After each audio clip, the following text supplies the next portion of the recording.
So I'll read it. Okay. I selected a painting by Peter Bruegel in about 1607. Interesting, biodiversity and Noah's Ark all the way in the background. If you could see all details, which you can't see, maybe a little bit more if we switch off the light so you could see a little bit more, you would discover even a bird of paradise in the background from New Guinea. It's upper right, it's very clear what it is. But it's painted at a time where New Guinea was not discovered yet. But birds of paradise were known. Could we turn down the lights, please, a little bit? It would help. Okay. So next, now I have to get acquainted. No, as Joachim mentioned. Which one? The down one? Okay. My background, I am a systematist, and in the last 2 decades I've been working in something completely different, nanotechnology. I'll come back to this later. And I got interested, and I should also confess, not to confuse you, I'm a Lutheran Christian, grown up with the Bible, to avoid any confusion. Anyway, in about 2010, the curator of our gardens asked me and suggested to do, like many gardens, a guide for plants of the Bible, which I agreed most willing. After some time of thinking, I thought how boring, because all gardens have guides of the plants of the Bible. There are hundreds of versions and books and so on and so forth. So I suggested, wonderful, because 2015 we had this mass immigration crisis in Germany with many Muslim visitors. I suggested to do a guide for plants of the Bible and the Quran, with the success that our curator said, I rather not cooperate. And another co-author also disappeared. It's interesting, isn't it? I didn't expect it at all. Anyway, I found new persons. The main cooperation partner was Mohammed Daoud Rafiqpour. The name tells you already. He's from Afghanistan and a Catholic co-author. So this was an interesting first experience. And the reason is, of course, because we have about 4 billion members of Abrahamic religions or Abrahamitic, Jews, Christians, Muslims. 2.3 billion Christians, roughly estimated, like species number, high uncertainty, 1.6 billion Muslims. So 90% of the people of our planet are oriented by religion. They are not oriented by science. We overestimate ourselves, I think. So this was my motivation to get interested in this business. I should say I have no theological background. I understand Latin quite fluently as a botanist, no Greek, no Semitic language like Arabic or Hebrew. But another reason was I've traveled extensively in Islamic countries. So I hope it's the right one. Yes. Plants in the Bible and the Quran, just a summary in the very beginning, quite easy. There are endless lists on publications on plants of the Qurans. Hundreds of names. You can look them up in Wikipedia and somewhere else. We try to, what I forgot now, an important thing, we did publish this guide, as you noticed, back. We did publish it with the Federal Agency for Natural Conservation. And it was really a hit. It was reprinted about 5 or 6 times by now. And there is a very high interest. Interesting. There's a very high demand for a publication like this. They are close to no, apart from one American publication by John Musselman. There are no publications on the subject. It's interesting, which I didn't expect. So, I'm confused about it, but I got it now, I hope. So, the endless lists and possibly about 120 different plants are mentioned in the Bible and Quran. I don't expect you can read the list. It was a blue marking. I have the olive tree. And look, the many, many Bible quotations in the second row and one Quran's quotation. Very often you can verify which plant is really meant under a certain name. And there are several opportunities. There's an endless list of literature, and I don't want to go here in detail. I have 4 points to make. I'll tell you a little bit about plants and nature in the scriptures, about the botanical, biogeographical, and historical background. I selected 4 model cases out of the many questionable plants, which are clear: date palm, papyrus, sacred lotus, and grapevine. And Noah, of course. Respect for nature connects us. And at the very end, I'll come to the problems, what disconnects us concerning nature conservation.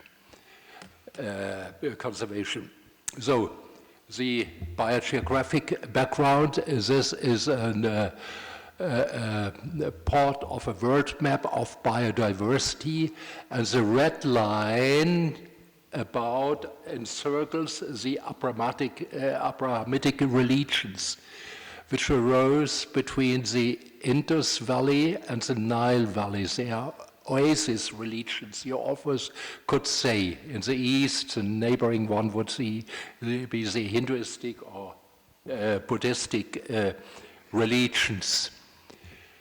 So a global biodiversity center is within this particular region, which is very interesting. Actually, 2.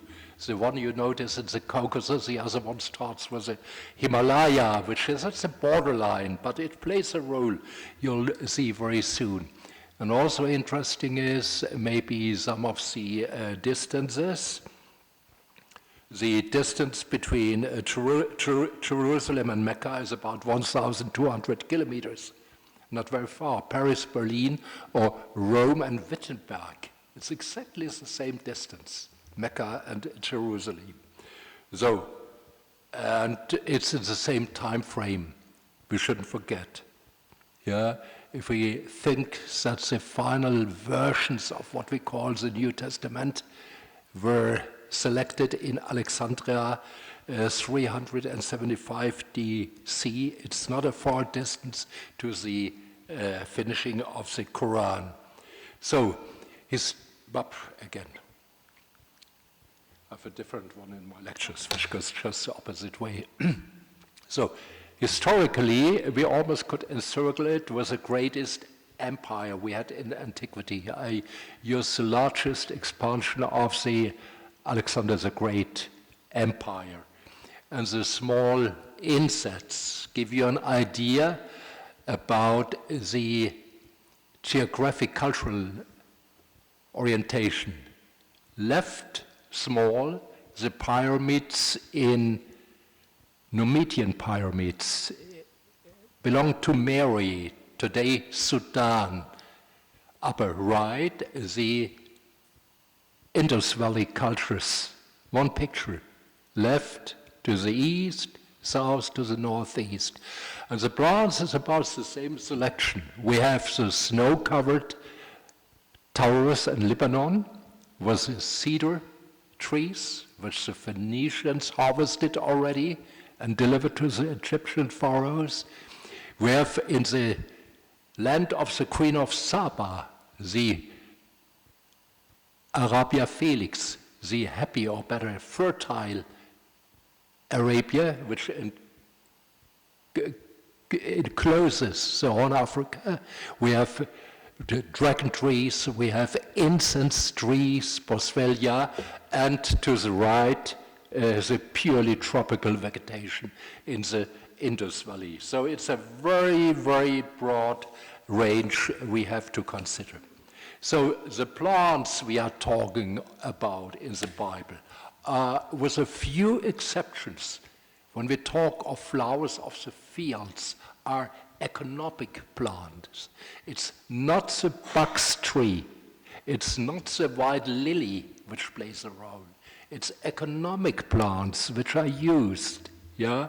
Cereals are most important. Olive trees, the peach probably less. I put these pictures together with two messages. First of all, that's why I put the Springer book in between on the left. We have a lot of information about the derivation and genetics of these plants. We know where they come from. And none of them is native in the Near East. It was a basic mistake of earlier scholars to think to be able to understand the plants of the Bible by studying the flora of Palestine. Absolute mistake. Linné started already. So, wheat comes from Far East. They are all prehistoric. Olive tree has never been native in Europe. It's Anatolian, Turkish, and East. Pliny in his natural history lists it already under foreign trees, not belonging to Italy. Peaches are almost Chinese, and the sugar cane, which was known to Alexander already, is with a very high probability from New Guinea, like the bird of paradise. And chicken we believe to come from India, but they are Polynesian and probably arrived even in the Americas, South America, before Columbus. So we have to rethink this. Yeah? Plants of the Bibles are not plants of the Palestine. They are mostly, with a few exceptions, economic plants somehow. So, as I told you, I selected 4 model cases. The easiest one is a date palm. Yeah? The date palm, which is almost, you could, as a biographer, you could use to describe the origin of the Abrahamic religions. It's their date palm and dromedary religions from the geographic position. So the date palm I could keep very short, only to show that even this one is not easy. Date palm could also mean sweet, sugar, and when it's in the meaning of sweet and sugar, you never know, it's a date, or if it's, is this honey, is it honeybee, or is it sugar cane even? Or it could be date wine, alcoholic. It depends on the complex context, where I know too little, but I learned this. It's complicated, complicated, complicated. On the other hand, all these organisms have known through the scriptures in Europe. I selected on purpose the coronation mantle of the emperors of the Roman Empire from the treasury chambers in Vienna. So it was made for Roger II, and it was worn from Friedrich II, Frederick II, Hohenstaufen, Stupor Mundi. In 1220 it was here, worn here in Rome for the coronation of the emperor. Up the imperium collapsed in 1806. Carlo V, Charles V, they all wore it. And look at it. It's Arabian, Sicily Arabian, which you can't see encircling by an Arabic writing. It has an Arabic writing, and it is stated, I have to look it up so I am not mistaken, it is stated the year 528 of the Hijra. Imagine the emperors of the Sacrum Imperium Romanum with a coronation mantle dated in the year of the Hijra. So all this silly discussion, of course, Judaism and Islam belong to Europe and belong to our culture. It's very clear, and it's, I would just say, out of discussion.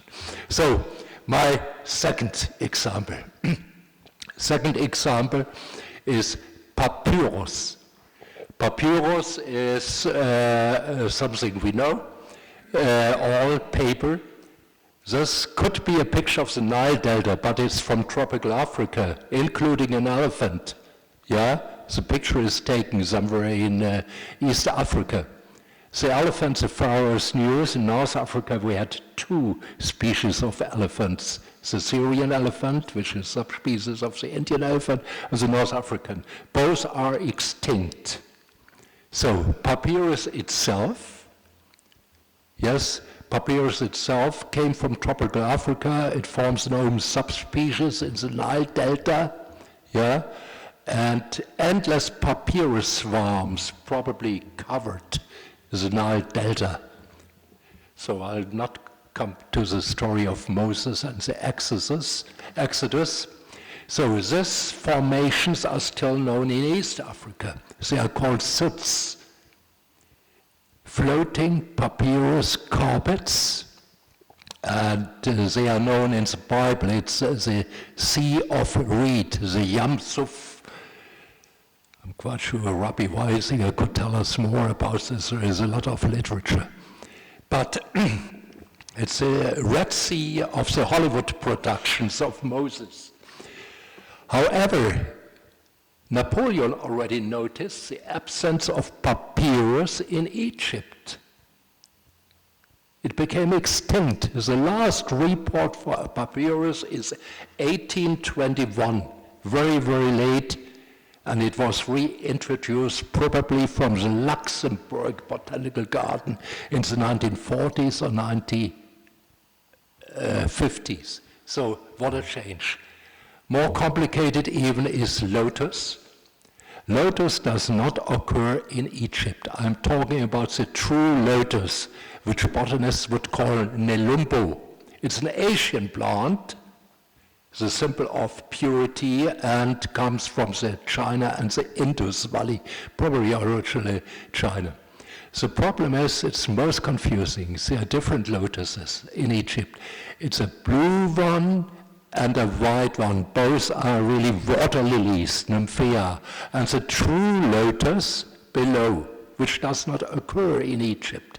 And they all have narcotic properties. Interesting. They're all narcotic.